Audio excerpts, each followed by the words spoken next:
नमस्कार सर्वांना. मी वैद्य मोहिनी Date, owner of विश्वार्था Ayurveda चिकित्सालय आणि पंचकर्म सेंटर पुणे. आत्ता आपण बघतोय विंटर सीझन आलेला आहे, जो नोव्हेंबर डिसेंबरमध्ये दिसतोय. आज पुण्यामध्ये फार जास्त धुकं दिसतंय आपल्याला. आतापासनं विंटरची सुरुवात ही झालेली आहे सर्वत्र महाराष्ट्रामध्ये.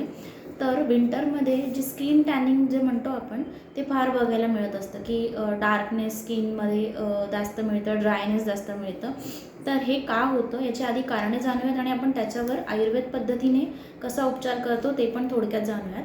तर सर्वात आधी जे म्हणतात की स्किन डल दिसते, तर डल का दिसते त्याचे बरेच कारणं असू शकतात. जसं जीर्णज्वर, आत्ता 15-1 दिवसाआधी किंवा महिनाभर अगोदर जर फीवर येऊन गेला असेल, त्याची व्यवस्थित चिकित्सा झाली नसेल, तर तो ज्वर जो असतो जीर्ण झालेला असतो, त्याची उपचार पद्धतीने झाल्यामुळे तो शरीरात कुठेतरी मुरलेला असतो. त्यामुळे स्किनचा जो टोन असतो तो चेंज होतो. सावळा व्यक्तीसुद्धा किंवा गोरा व्यक्तीसुद्धा डल स्किनचा दिसायला लागतो, ती एक कारण असतं. त्यानंतर दुसरं कारण हे जे असतं की वाताची वृद्धी पण एक कारण आपण म्हणू शकतो. तर वाताच्या वृद्धीमध्ये सांगितलं आहे की कार्श उष्ण कंपान हा शकृतग्रहण, म्हणजे कृष्ण वर्णाचं जे टेक्स्चर येतं स्किनला, ते सुद्धा वातवृद्धीमुळे होत असतं. तिसरं कारण आहे की वृक्षता जास्त असेल जर अतिवृक्षता, म्हणजे आता वेदरमध्ये सुद्धा जास्त वृक्षता असल्यामुळे त्या कारणाने वाताचं विशेषण होतं, वाततुष्टी होते आणि त्याच्यामध्ये सुद्धा आपल्याला डार्कनेस दिसून येतो. फोर्थ म्हणजे सपोज रिनल डिसऑर्डर्स असेल, एखाद्याला CKD वगैरे सारखे आजार असतील, तर त्या पेशंटमध्ये सुद्धा तो म्हणत असेल की स्किन डल वाटते किंवा टॅन वाटते, तर ते सुद्धा आपण एक रूल आउट करायला पाहिजे.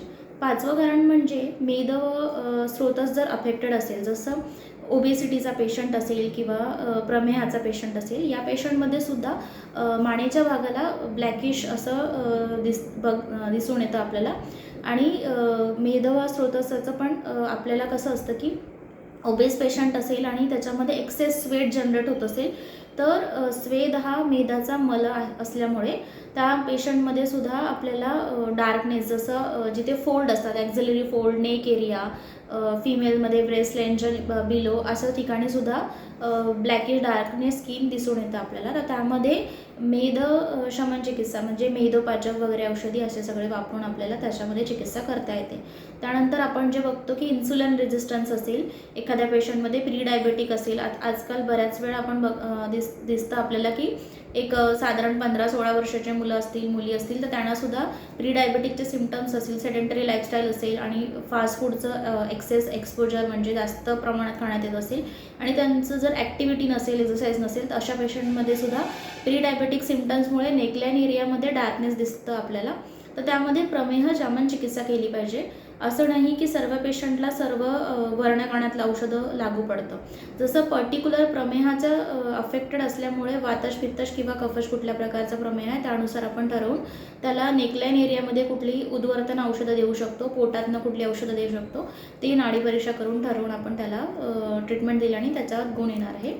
त्यानंतर आपण जे मेदवा चिकित्सा म्हटली, तर त्यामध्ये सुद्धा ओबेसिटीमुळे जर स्वेद एक्सेस असल्यामुळे जर त्या एरियामध्ये डार्कनेस येत असेल, तर त्याच्यामध्ये सुद्धा कुठल्या प्रकारचे उद्वर्तन करायचे आहेत, कुठले औषधं वापरायचे, दारवी वापरायचे, मंजिष्ठा वापरायचे किंवा उशीर म्हणजे जो वाळा म्हणतो आपण, नीलकमल, असं सगळे जे वर्णगणातली औषधं आहेत पर्टिक्युलर त्या आजारांवर कामी पडणारे आहेत, असे आपण त्यामध्ये वापरतो.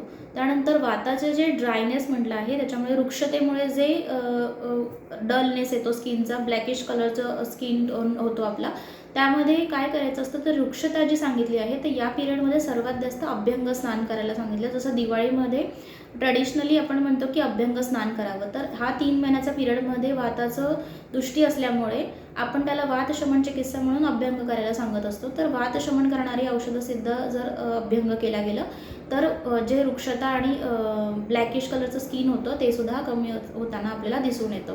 त्यानंतर आणखी एक कारण आहे की फंगल इन्फेक्शन. फंगल इन्फेक्शनमध्ये पण बऱ्याचदा पेशंटला पित्त उठतं असं म्हणतात आणि तिथलं जे स्किन असतं ते खरखरीत होतं, त्याच्यानंतर ते ब्लॅकिश व्हायला लागतं.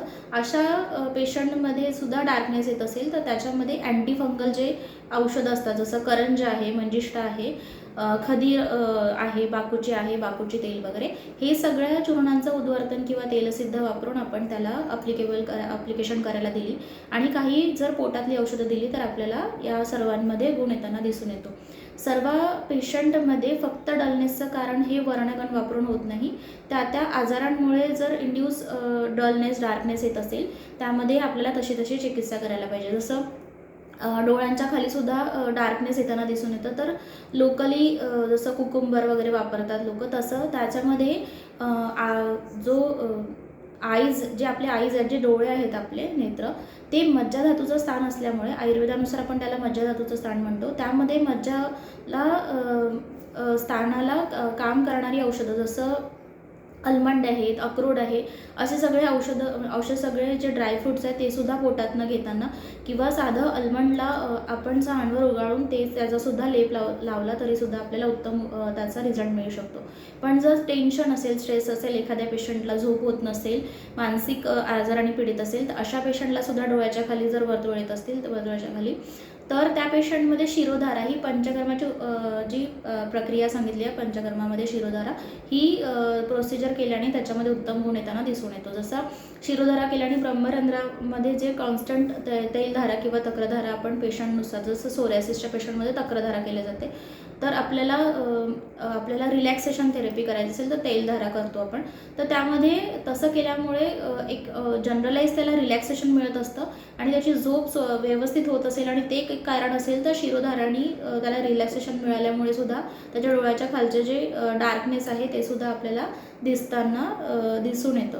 त्यामुळे सगळ्या वेगवेगळ्या कारणामुळे जे उद्भवित डार्कनेस किंवा डलनेस असतो तो आपण रूल आउट केला पाहिजे, त्याचं पॉझिटिव्ह फॅक्टर कशामुळे तो होतो आहे, आणि त्याच्यानंतर आयुर्वेद डॉक्टरकडे जाऊन त्याची योग्य चिकित्सा केली गेली पाहिजे. एक्सटर्नल अप्लिकेशनपेक्षा इंटरनल पण काही गरजेचं आहे का? जसं ब्लडमध्ये इम्प्युरिटीज असल्यामुळे जर स्किन टोन चेंज होत असेल तर त्या पेशंटमध्ये आपल्याला पोटातनं पण औषधं घेणं फार गरजेचं असतं. तर तुम्हाला हा व्हिडिओ आवडला असेल तर शेअर आणि सबस्क्राईब नक्की करा, आणि याबद्दल आणखी काही माहिती पाहिजे असेल तर तुम्ही कमेंट बॉक्समध्ये कमेंट करून मला विचारू शकता. तोवर सर्वांना धन्यवाद. थँक्यू.